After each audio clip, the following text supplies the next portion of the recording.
누군가가 오베데돔의 집에 하나님의 궤를 보관하였기 때문에 주님께서 오베데돔의 집과 그에게 딸린 모든 것에 복을 내려주셨다는 소식을 다윗 왕에게 전하였다. 그리하여 다윗은 기쁜 마음으로 가서 하나님의 궤를 오베데돔의 집에서 다윗 성으로 가지고 올라왔다. 궤를 옮길 때에 그는 큰 축제를 벌였다. 다윗은 주님의 궤를 맨 사람들이 6걸음을 옮겼을 때에 행렬을 멈추게 하고 소와 살찐 양을 제물로 잡아서 바쳤다. 그리고 다윗은 모시로 만든 에봇만을 거치고 주님 앞에서 온 힘을 다하여 힘차게 춤을 추었다. 다윗과 온 이스라엘 가문은 환호성을 올리고 나팔 소리가 우렁찬 가운데 주님의 궤를 옮겨왔다. 주님의 궤가 다윗성으로 들어올 때에 사울의 딸 미갈이 창밖을 내다보다가 다윗 왕이 주님 앞에서 뛰면서 춤을 추는 것을 보고 마음속으로 그를 업신여겼다. 그들이 주님의 궤를 들어다가 다윗이 궤를 두려고 쳐놓은 장막 안 제자리에 옮겨놓았을 때에 다윗이 주님 앞에 번제와 화목제를 드렸다.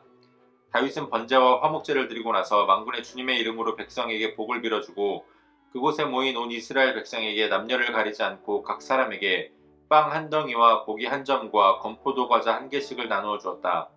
그런 다음에 온 백성이 각각 자기들의 집으로 돌아갔다. 다윗이 자기의 집안 식구들에게 복을 빌어주려고 궁전으로 돌아가니 사울의 딸 미갈이 다윗을 맞으러 나와서 이렇게 말하였다. 오늘 이스라엘의 임금님이 건달패들이 맨살을 드러내고 춤을 추듯이 신하들의 아내가 보는 앞에서 몸을 드러내며 춤을 추셨으니 임금님의 채통이 어떻게 되었겠습니까? 다윗이 미갈에게 대답하였다. 그렇소. 내가 주님 앞에서 그렇게 춤을 추었소. 주님께서는 그대의 아버지와 그의 온 집안이 있는데도 그들을 마다하시고 나를 뽑으셔서 주님의 백성 이스라엘을 다스리도록 통치자로 세워주셨소.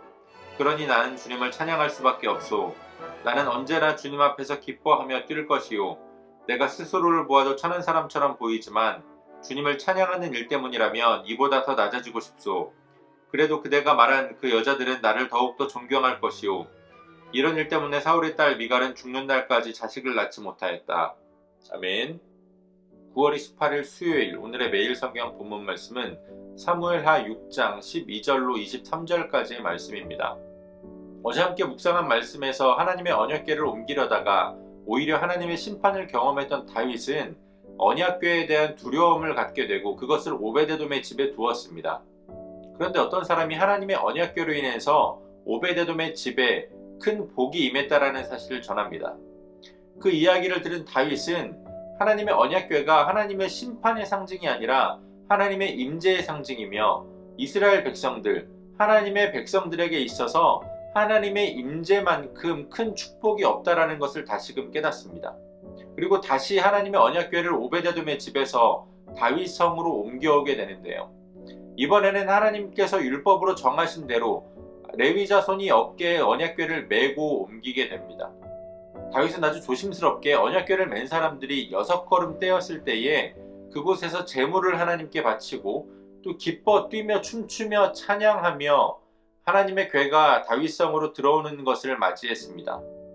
온 백성들이 하나님의 언약궤가 다윗성으로 오는 것으로 인해서 함께 기뻐했고 다윗은 그들에게 음식을 베풀어 주었습니다. 그러나 그러한 다윗의 모습을 보면서 탐탁치 않아 하는 사람이 있었습니다. 바로 다윗의 아내이자 사울의 딸이었던 미갈입니다. 목동 출신이었던 다윗과는 달리 미갈은 사울의 딸, 왕족 출신이었습니다. 공주였습니다. 그러한 미갈이 보기에 맨살이 드러나 보일 정도로 춤추는 다윗의 모습이 분명히 천하게 보일 만도 했습니다. 미갈은 단지 마음속으로만 그를 업신여긴 것이 아니라 직접 그에게까지 도대체 어떻게 그렇게 채통을 지키지 못하느냐고 핀잔을 주었습니다. 그러자 다윗은 자신이 그렇게 한 것은 내가 하나님 앞에 있었기에 왕의 체면을 내려놓은 것이다. 내가 낮아진 것이다 라고 말합니다. 그러면서 내가 얼마든지 더 하나님 앞에서는 그렇게 할 것이다 라고 말합니다.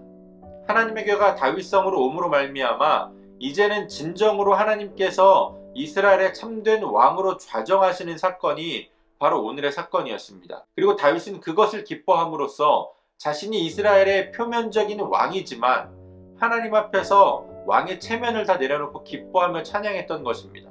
하나님이 오늘 우리 삶의 왕이 되어주실 때에 우리도 다윗처럼 기뻐하며 하나님을 맞이하는 그러한 저희들이 되었으면 좋겠습니다.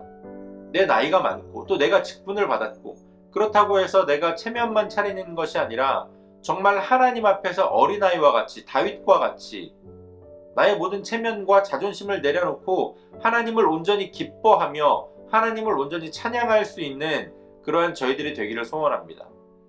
오늘도 우리에게 주신 본문의 말씀을 몇 차례 더 읽으시면서 여러분들에게 개별적으로 깨닫게 하시는 하나님의 말씀을 묵상하시고 각자의 기도로 오늘의 묵상을 마치겠습니다.